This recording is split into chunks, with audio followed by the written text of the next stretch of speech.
Namaskar. I'm Harpreet Kaur and I welcome you all to our live and interactive session on virtual labs. You are watching us live on PM eVidya channels 6 to 12 and also on our YouTube handle NCERT Official. Well, this session is specifically meant for the students of class 12 and the subject that we are taking up today is biology. Well, in this session, we are going to have a demonstration of simulation to show adaptations in xerophytes and hydrophytes.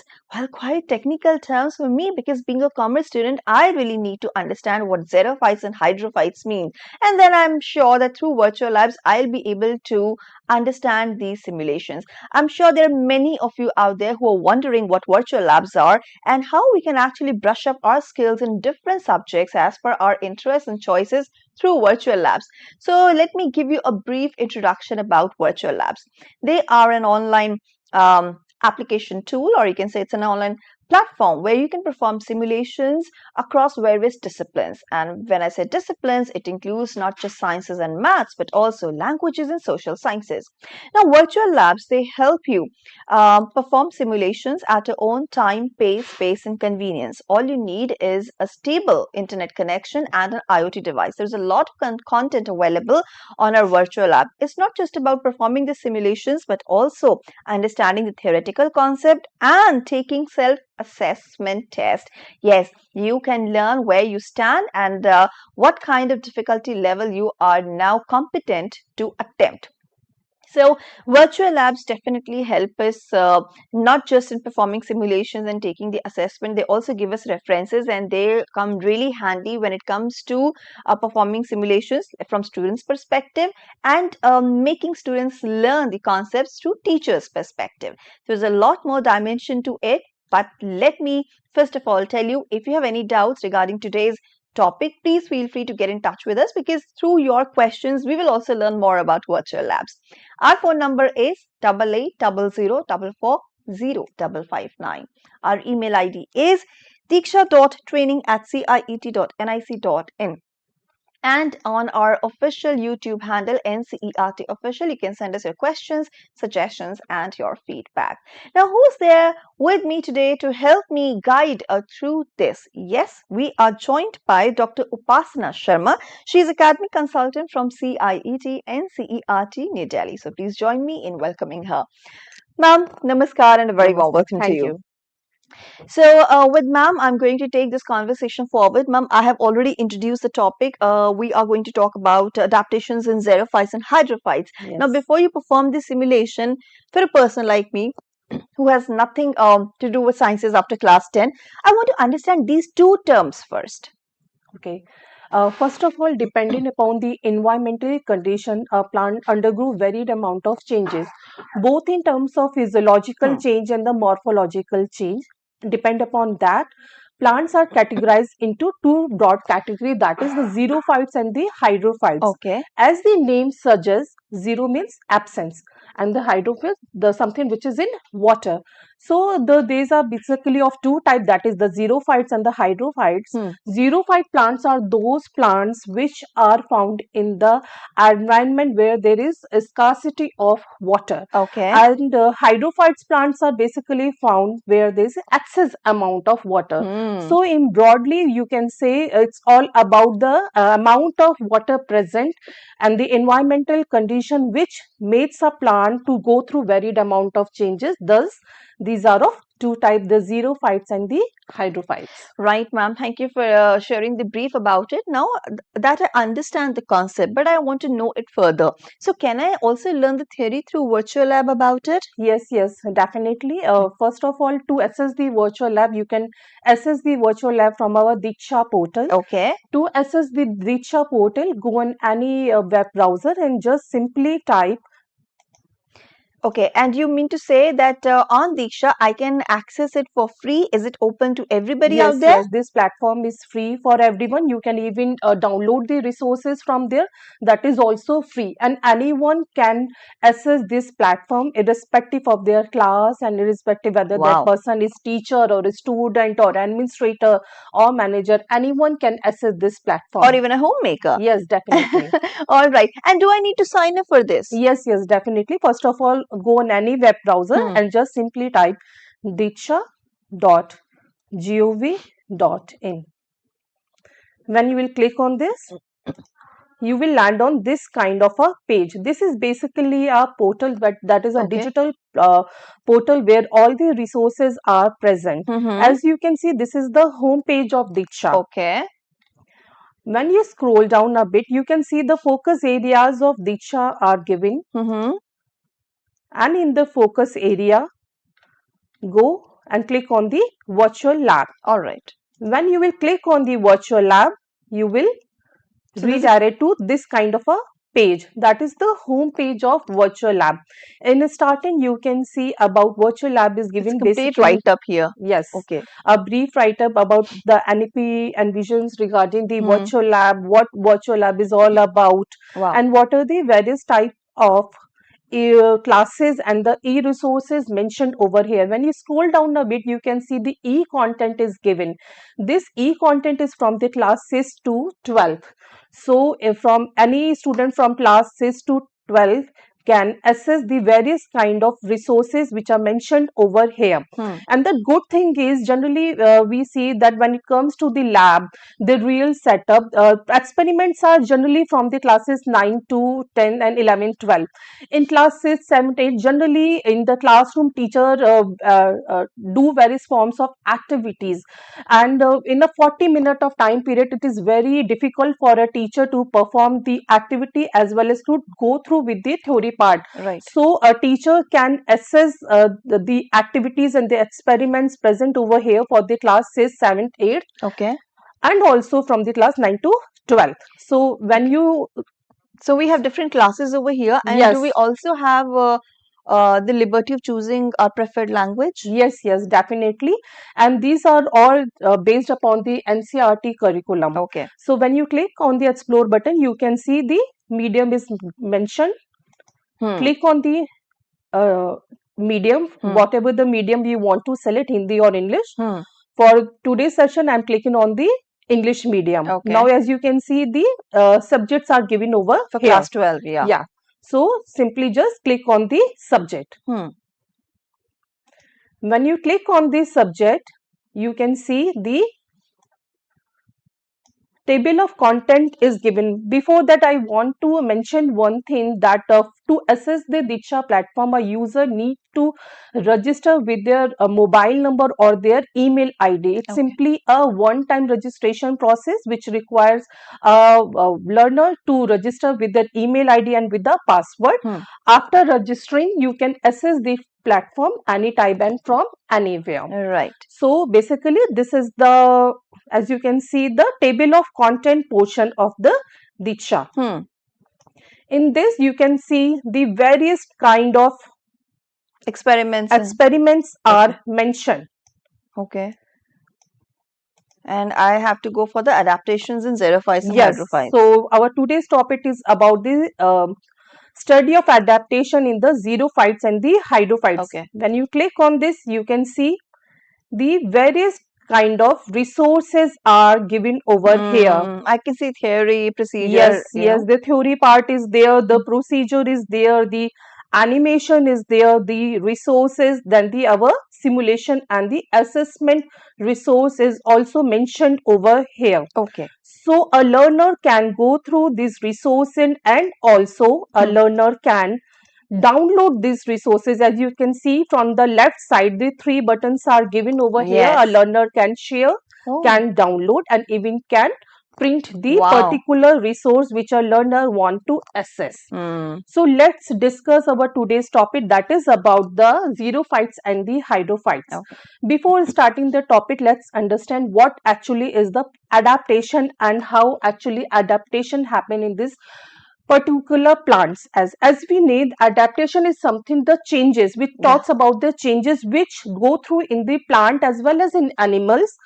And why this adaptation occurs, it because of the environmental changes, whether it's because of the competition or because of the predator, a plant undergoes certain amount of changes, and after this change depends upon the Darwin theory, that when a plant undergoes changes, These changes are basically transfer from one generation to generation after generation, dependent upon the transfer of those particular traits from one generation to another generation, and that depends upon the natural selection.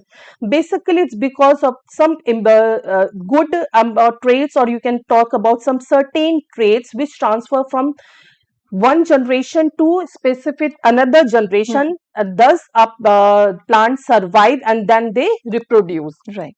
It undergoes certain genetic changes, and those genetic changes transfer from the one generation to the another generation.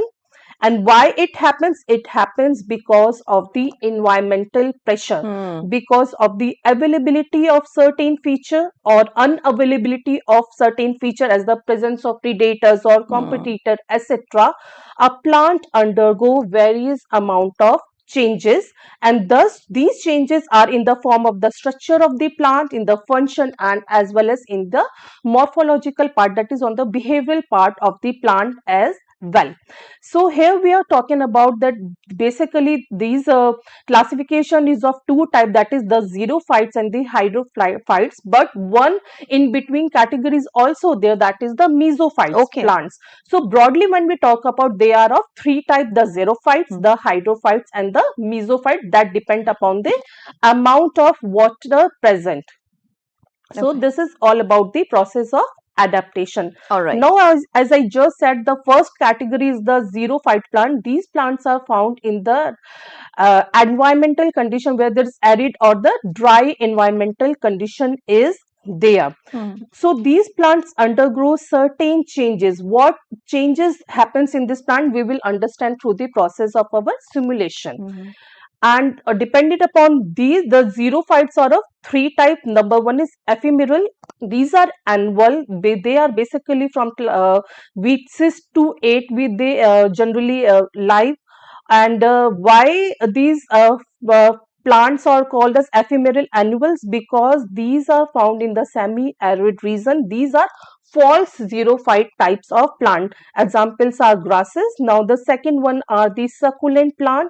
Succulent plant are those plants which where the storage happens, storage of tissues happen. These are the one of the very good example which we can see in our nearby is the aloe vera plants, which are generally found in near every home. And the third plant is the non-succulent plant. These are the tree xerophytes plant. These are perennial in nature. And also the hydrophytes are of three types. The hydrophytes are of emergent, then floating, and the third one is submerged type of plant. We will understand this better with the help of the simulation process. Right.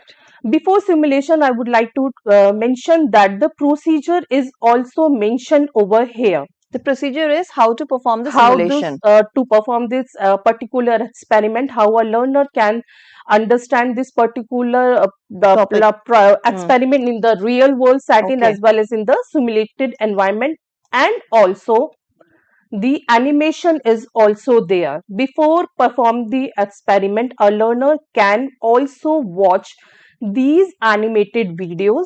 It's lovely because no matter what kind of learner you are, we have all kind of procedures or videos to help you prepare for the simulation. So it is serving the purpose of inclusivity also. Yes, also these videos are very engaging. Yeah. It motivates a learner to perform the experiment. Right. And that too with precision. Yes, definitely. Okay. So a learner can also go through this animated part as well. And also we have resources. Resources are mentioned in the form of books and the websites. A learner can go through these websites, can study further about that particular experiment. Wow. So in short, the various type of extra reference material is there. These are the extra reference material a learner can go through this. As you can see, the various forms of link of the websites are mentioned over here. So a learner can click and can study further with the help of these links. Lovely. Okay. And a learner can assess themselves and also let's perform the simulation. I think through simulation, we will be able to understand the theoretical part even better. Yes, with the help of simulation, we can understand this process well.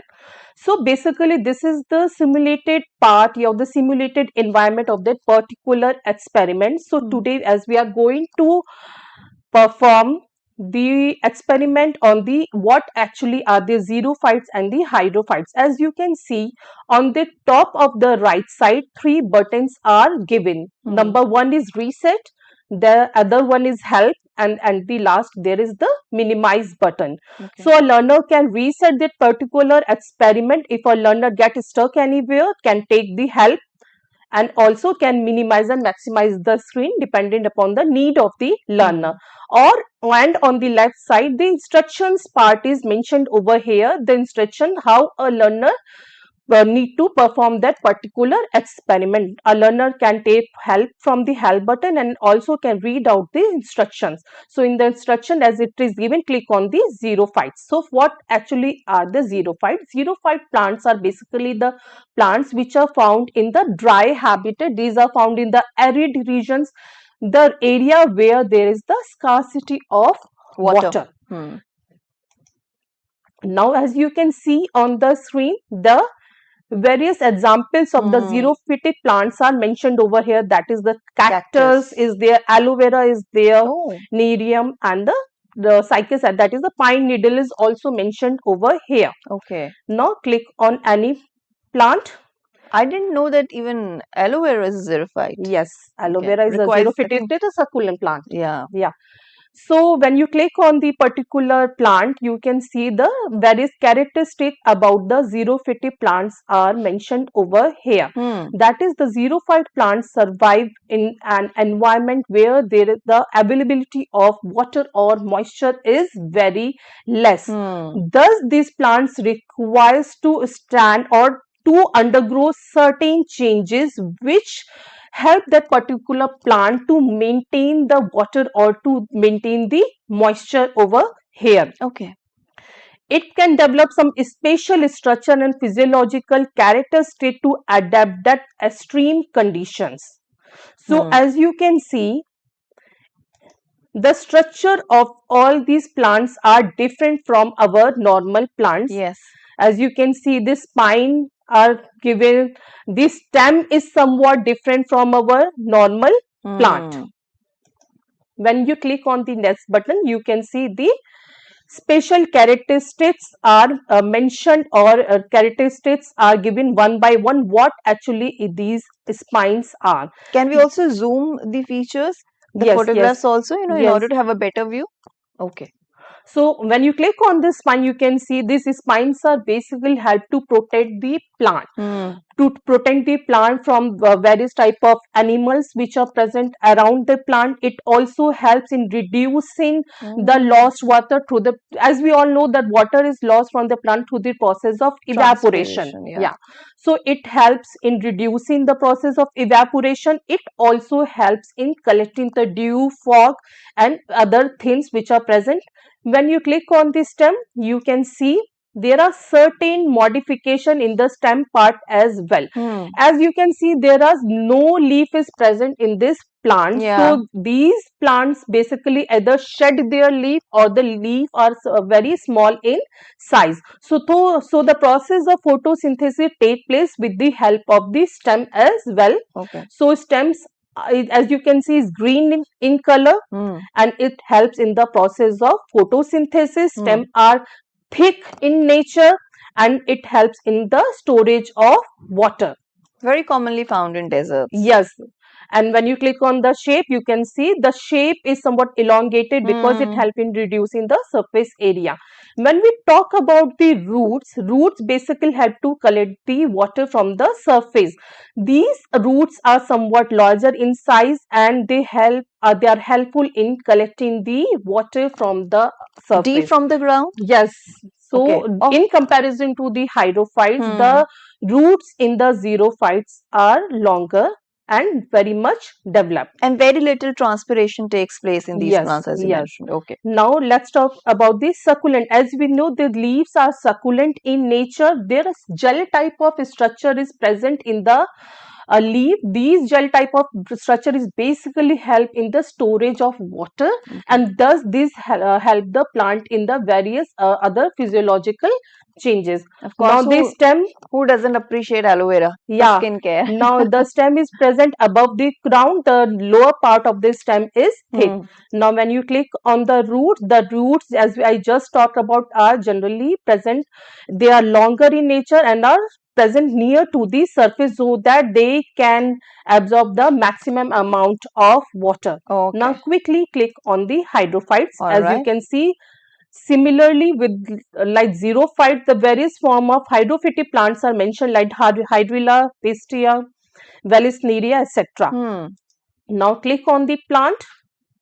When you click on the plant, you can see the characteristics are mentioned over here, that they are either partially or fully submerged in water. Okay, fully submerged in water also. Yeah, depend upon the type of plant. Is there either they are submerged in nature, or they are floating like Eichhornia, or they are fixed floating or free floating, or they are emergent in nature. Can we say that money plant is also a hydrophyte? Yeah, it is actually a mesophyte plant. Okay. When you click on the flower, you can see the flower are somewhat small in nature. They are white to green to red in nature. When you click on the leaf, you can see the leaf of these plants are generally adapted for the process of photosynthesis in the form of low light. Now when you click on the stem or the branch, the stems are slender, spongy and flexible in nature. The vascular tissue in hydrophytes are not that much developed, as we all know, because these are hydrophytic plants. And when it comes to the xerophytic plant, the vascular tissue are very much developed in nature. When you click at the roots are poorly developed. And when we talk about the stomata which are present in the plant, in the xerophytic plant, the stomata is sunken stomata. And we talk about the hydrophyte, the stomata are either on the both side, on the lower side, or on the one side of the plant, depending upon the type of plant. Now click on the flower. As we just talked about, the flower are generally red in color. Spikes are present, very tall. When you talk about the petiole are somewhat swollen in nature for the buoyancy. Now when we click on the leaf, these are free floating, and when we talk about the stem, these are stolen in the form of short runners. Now what actually the succulent leaf? What actually is succulent leaf? Okay. So you can get the entire information from these here boxes. You can actually assess the knowledge of the learner. Place them accordingly also, right? Yes. When we talk about this stem, the underground part of the stem is short and thick. When we talk about the covered by the thorns to protect from being eaten by the, and we talk about the root which are basically absorb water during the rainy season. Same when we talk about the spine. These are basically help in the process used for the photosynthesis. So once you are well versed with the theory, you can perform this simulation also. Yes. Shapes are helpful in reducing the surface area. Now when we talk about the stem, roots are helpful in collecting the surface water, and stems are used for the process of photosynthesis. Same, and then from here we can assess what a learner understand about the hydrophytic plant as well. Roots are poorly developed. When we talk about the stem, the leaf are submerged in the form of low light, and when we talk about the branch, they are flexible in nature. So thus a learner can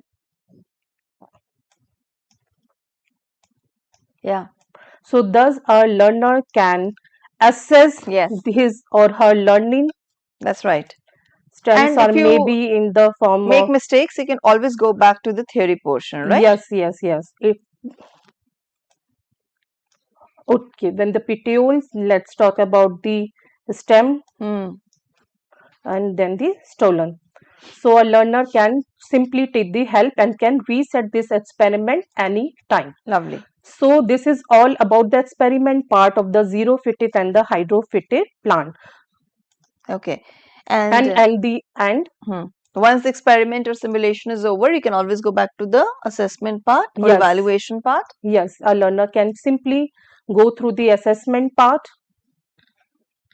Okay. And can simply check his or her knowledge about that particular experiment. Okay. So simply I will quickly take just one MCQ, yeah. that how many types of the plants are classified. These are basically of 3 types. Okay.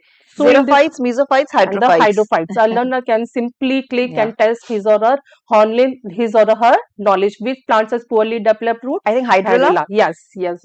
So in short, this is all about the xerophytic and the hydrophytic plants and the various amount of resources which are present in our Diksha portal. A learner can go through these resources, can perform the experiment, can test his or her knowledge. Absolutely, because see, not even being from science background, even I could understand the simulation such a nice manner, and I could also now am able to, attempt the assessment. So, Ma'am, thank you so much for your time and contribution to the session. You explained the things really well, and I enjoyed the session and learned a lot. I hope that our viewers also learned a lot about this simulation, which was all about adaptations in xerophytes and hydrophytes, and we also learned about mesophytes.